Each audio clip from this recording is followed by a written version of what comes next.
Ben, sabedes que todos temos ganas de colaborar. Todos aquí, con forza, para comezar estas 8ª xornadas de Bibliotecas Escolares de Galicia. Benvidas, benvidos todos. Acompáñanos o señor Conselleiro de Cultura, Educación e Ordenación Universitaria, Román Rodríguez, José Manuel Pinal Rodríguez, como sabedes, director xeral de Centros e Recursos Humanos, do que depende todos os programas de Bibliotecas Escolares e Fomento da Lectura, no que nos encontramos. Susana Castro, que é a subdirectora de Centros, e na esquina da mesa, representando a Servizo de Formación do Profesorado, CAFI, Leonor Mazaira. Eu represento a Asesoría de Bibliotecas Escolares, son Cristina Novoa, e os meus compañeiros os iredes vendo e conocendo ao longo de toda esta xornada. Gracias, señor conselleiro, por esta primeira saúdo. Moi ben, moi boas tardes a todos e a todas.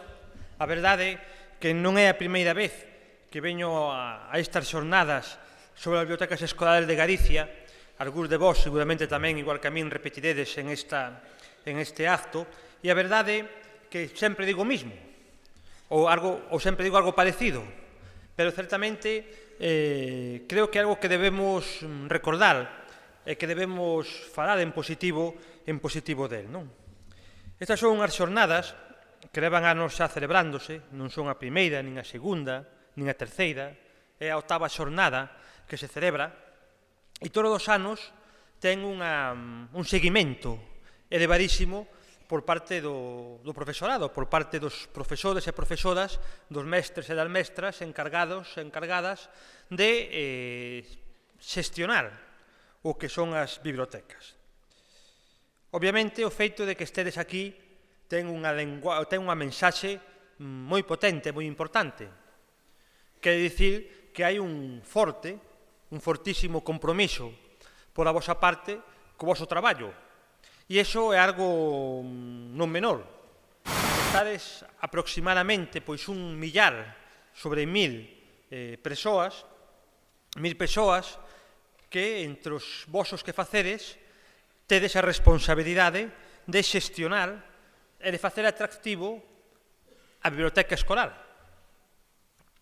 E, en certa medida, o feito de que estedes aquí un venres pola tarde, un sábado pola mañá, escoitando a compañeiros vosos, aprendendo de boas prácticas de compañeiros galegos, pero tamén de outros compañeiros, acabo de saudar a unhas compañeiras de Asturias, quere dicir que tedes gana de facelo ben. E tedes, en certa medida, ganas de potenciar o que é a biblioteca como un foro de debate, como un foro de actividade, como un foro de innovación, como un foro, en definitiva, de pedagogía e de pedagogía positiva. Dende sempre, as bibliotecas son espacios que se asocian aos centros educativos. Todo colexio, todo centro educativo ten unha biblioteca. En certa medida, a biblioteca nos últimos anos ten cambiado dun xeito notable. Cando eu era neno, e moitos dos aquí presentes tamén erades nenos e nenas, as bibliotecas a veces eran uns lugares de castigo. Eran uns lugares onde nos castigaban os profesores cando nos portábamos mal. Ninguén quería ir á biblioteca. Sin embargo, hoxe, afortunadamente, hai unha percepción completamente diferente no conxunto do que son os centros educativos referente ás bibliotecas.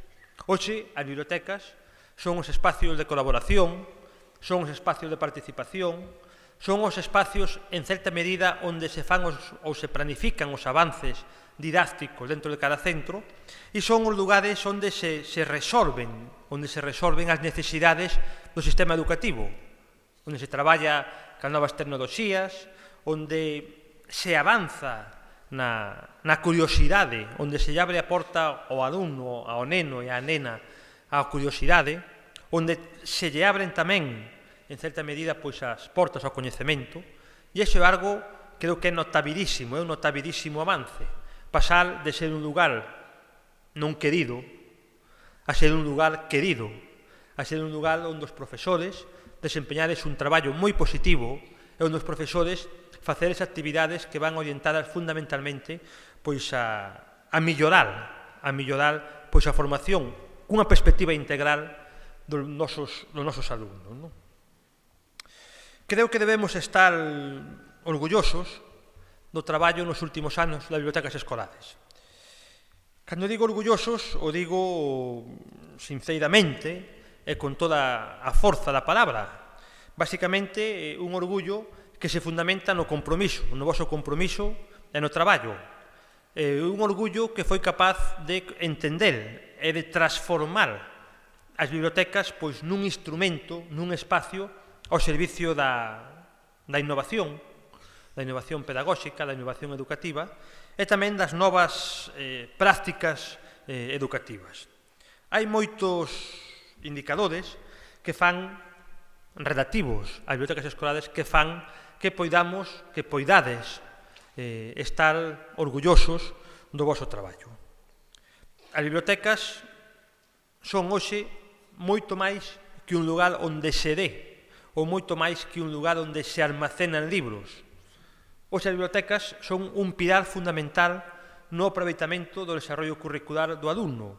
Son un lugar onde se aprenden competencias digitais, son un lugar onde as familias participan, son un lugar onde se responsabiliza o alumno e se fomenta algo fundamental por todo o que ten que ver coa formación integral do alumno, que é a comprensión lectora e o gusto por ler. O gusto por ler nun momento onde os máis cativos teñen moitas facilidades e moitas opcións para non ler. Redes sociais, internet, novas tecnoloxías, etc.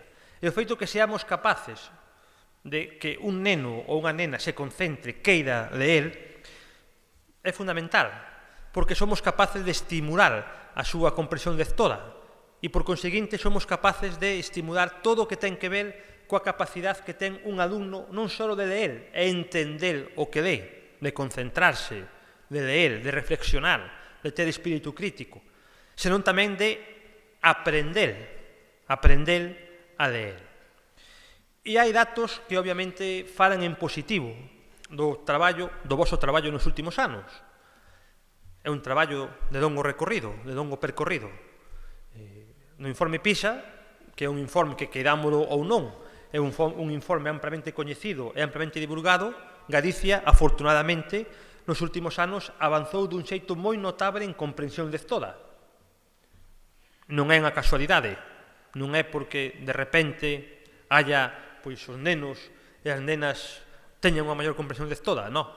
Detrás deso hai un traballo, detrás deso hai un esforzo e detrás deso hai moitas accións colectivas que foron fomentando pois o gusto e a aproximación á lectura, non?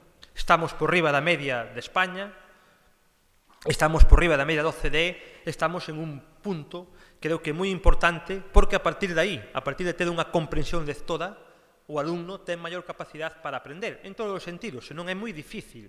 Se non temos esa comprensión, é moi difícil que o alumno poida, digamos, desenvolverse con facilidade.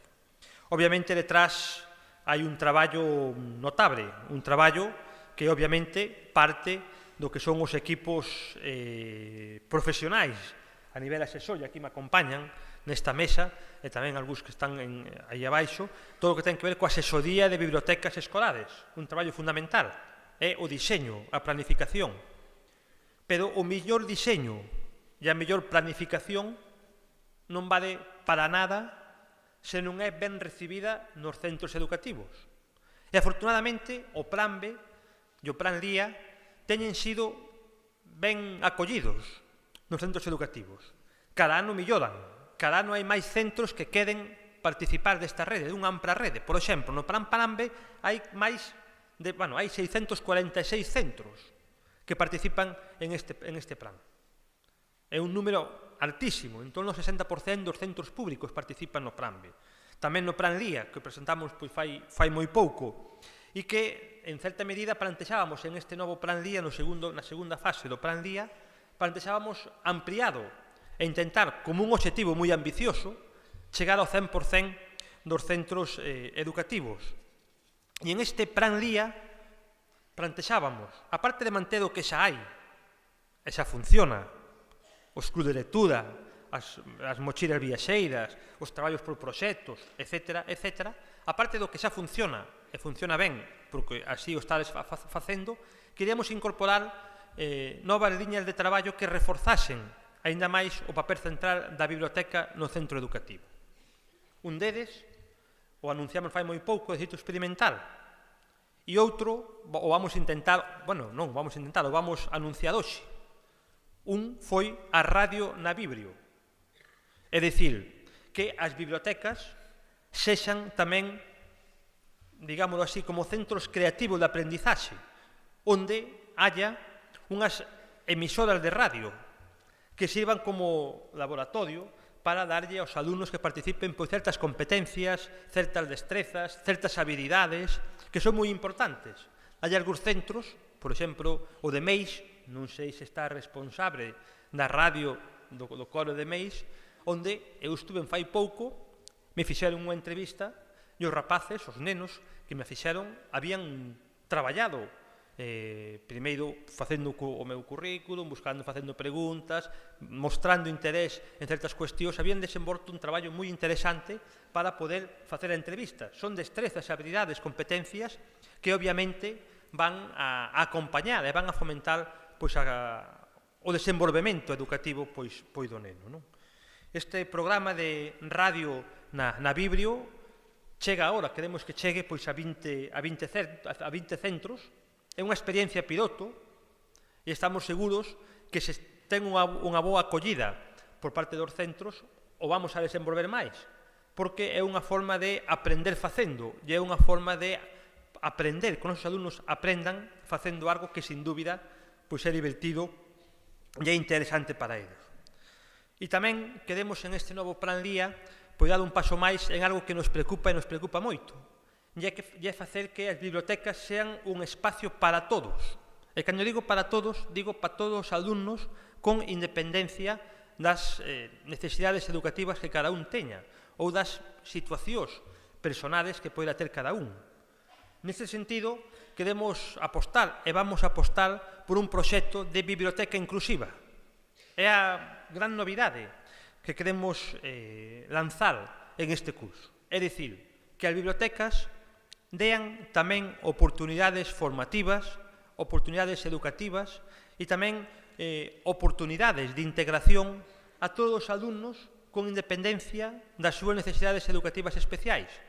Creo que é unha cuestión da auténtica xusticia social, é unha cuestión que pode favorecer, estou seguro, vai a favorecer a integración de nenos con dificultades, que posibilita unha atención á diversidade e que vai facer que o sistema educativo galego, que afortunadamente está á cabeza en todo o que ten que ver coa inclusión no conxunto de España, o sexa aínda máis. E iso, obviamente, só é posible se hai unha implicación, unha motivación por parte vosa, col cual é un reto colectivo que vos estamos lanzando para fomentar, para impulsar a biblioteca como tamén un elemento de inclusión educativa e de igualdade social. En este sentido, obviamente, hai que facer esforzos, nos os imos tamén a facer. Habrá que ter equipamentos, materiais adaptados, habrá que facer señalización específica, pictogramas, o que faga falta, pero o que sí que temos é que fomentar que a biblioteca, que é un espacio querido no centro, sexa querido para todos e sexa un espacio onde todos os alumnos, con independencia das súas necesidades educativas, poidan integrarse e poidan desenvolverse en pé de igualdade. Xa remato e quixera facer un agradecemento a todos os presentes. Primeiro, o equipo que xestiona este programa de éxito da Consellería, a Dirección Xeral, ao CAFI, a Asesoría. Creo que se fai un traballo de planificación axeitado, probadero, e que nesta xornada hai un bo seguimento, pero sobre todo quero darvos as gracias a todos os profesionais da docencia, a todos os docentes que estades aquí hoxe formándovos, que estades aquí hoxe ca intención, sana intención de aprender e de mellorar, porque que vos estedes máis e mellor formados ten unha repercusión directa nos alumnos. E iso, sin dúbida, é o máis importante, a formación que vos adquirides, as novas metodoloxías, novos sistemas, etc., que vos vades adquirir, pois van a repercutir na biblioteca e van a repercutir no alumnado. E iso, sin dúbida, pois é o máis importante, é no que estamos traballando todos, e é intentar que, entre todos, cada un, na súa responsabilidade, sexamos capaces de darlle aos nosos alumnos oportunidades educativas e de ter un sistema educativo de calidade, xusto socialmente e equitativo. Moitas gracias.